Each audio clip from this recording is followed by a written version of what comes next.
পরিকল্পনা গ্রহণ করেছেন। ছাত্র জনতা এই প্রতিবাদকে আন্দোলন করে এই প্রতিবাদের বিপক্ষে অগ্রসর ভূমিকা পালন করবে। আমরা আপনাদেরকে দায়িত্বহীন কণ্ঠে বলতে চাই, আপনারা যারা ফ্যাসিবাদকে পুনর্বাসন করার জন্য ফ্যাসিবাদের হাতে যে প্রতিষ্ঠানকে যারা দিয়েছেন, সেই ব্যক্তিও ফ্যাসিবাদের উত্তরসূরি। আমরা জেনেছি সেই ফ্যাসিবাদের উত্তরসূরিও আজকে সরকারের কারাগারে বন্দী হয়েছে।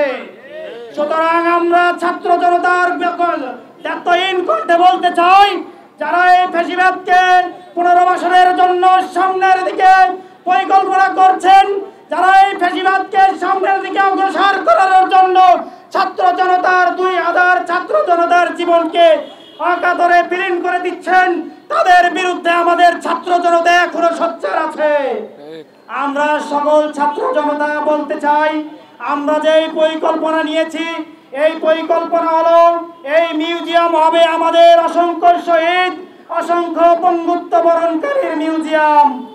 এই মিউজিয়ামের মাধ্যমে যারা জুলাই আন্দোলনের অংশগ্রহণ করতে পারেনি, যারা শিশু, যারা যুবক ছিলেন, যারা এই আন্দোলনে অংশগ্রহণ করতে পারেনি, তারা এই মিউজিয়ামে তাদের এই স্মৃতিচারণ থেকে তারা বুঝবে আমাদের 24-এর আন্দোলনে স্বৈরাচার শেখ হাসিনা কিভাবে ছাত্র জনতা সহ বাংলাদেশের আপামর জনতার প্রতি জুলুম নির্যাতন করেছে।